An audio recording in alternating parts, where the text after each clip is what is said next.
Hello, welcome to Sports Rant. This is a reply to my last video, which I filmed right after the Lakers were eliminated, and I talked about Andrew Bynum and what he had just done, and then I also touched on kind of the Lakers in general. And today, Andrew Bynum got his punishment. He was fine. He was suspended 5 games at the beginning of next season, which will end up being around $700,000 worth of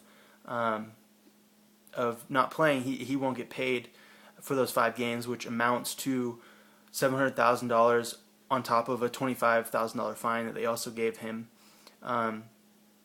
which I think he deserved.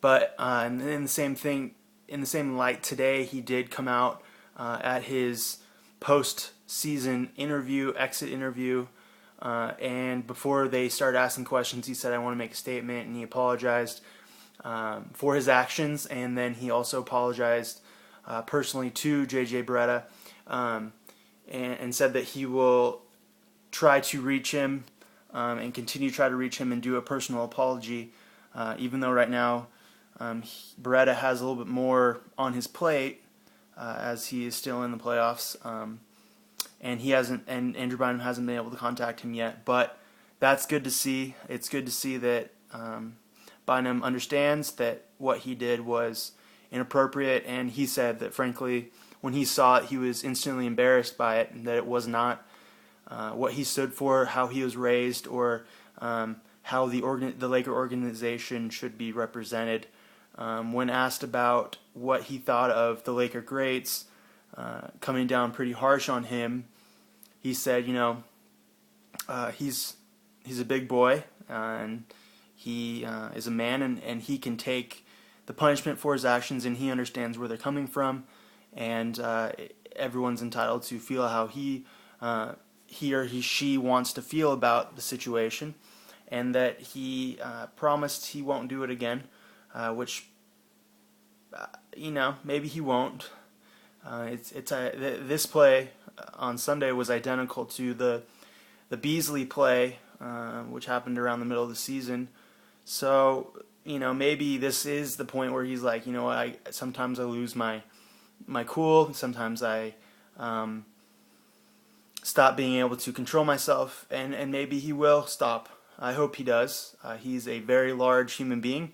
And one of these times, I think that he will do a lot of harm to someone if he continues to try to take people out of mid-flight, take them out and put them on their back.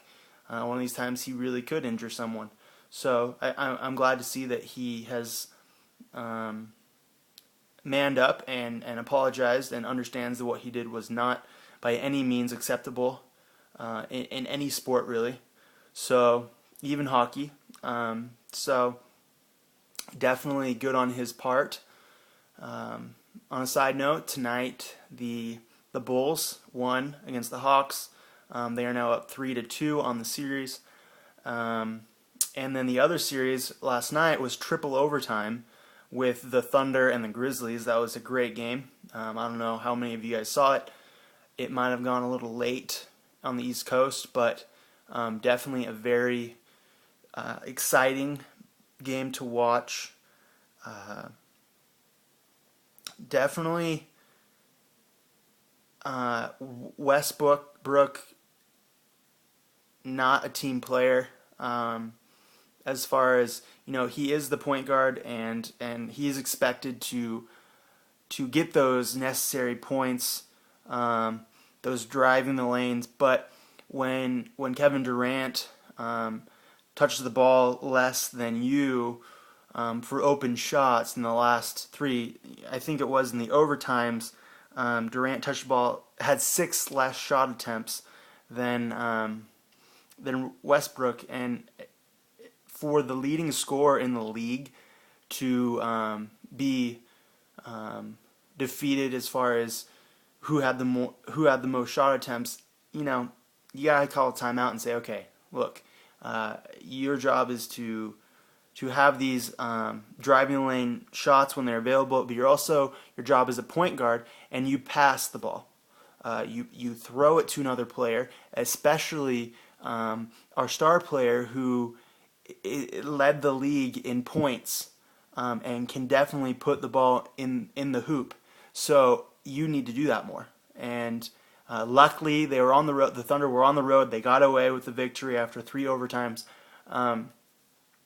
But I think overall, for the success of the Thunder, they need to incorporate their star player. And if Durant does not continue to get the ball more, sorry, the TV's on. It's probably looks like I'm at a club or something. If Durant does not get the ball more, they will ultimately lose in a series.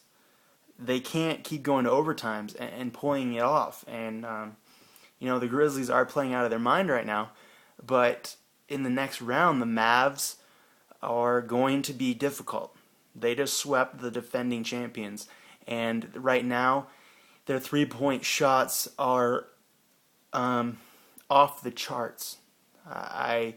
They're putting on a record-breaking three-point performance in these in these playoffs, and in order to defeat that, you need threes, and Durant can sink a three very well, along with some other of their players, and so I think the key for the Thunder is Westbrook has to become a less selfish player and get the assists column moving a little bit more than his shot attempts. And no, don't get me wrong, he's an amazing player, and he's definitely helping.